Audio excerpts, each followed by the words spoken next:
গোয়েন্দা সূত্রে জানা যায়, সাগরপথে মালয়েশিয়া পাচারের উদ্দেশ্যে নারী, পুরুষ ও শিশুসহ বিপুল সংখ্যক ব্যক্তি সেন্ট মার্টিনের দক্ষিণ পশ্চিম সংলগ্ন সমুদ্র এলাকায় অবস্থান করছে। প্রাপ্ত তথ্যের ভিত্তিতে আজ 1 মার্চ 2026 তারিখ রবিবার মধ্যরাত 3টায় অপারেশন সমুদ্র প্রহরায় নিযুক্ত কোস্টগার্ড জাহাজ কামরুজ্জামান কর্তৃক উক্ত সমুদ্র এলাকায় একটি বিশেষ অভিযান পরিচালনা করা হয়।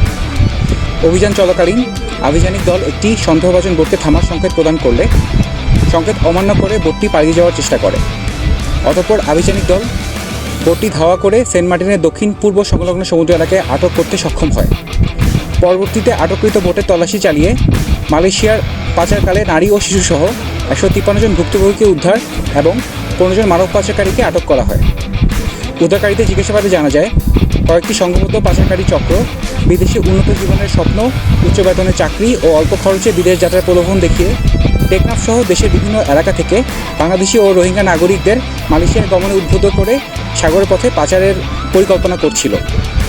উদ্ধারকৃত ব্যক্তি ও আটককৃত মানব পাচারকারীদের পরবর্তী আইনানুগ কার্যক্রম প্রক্রিয়াধীন রয়েছে।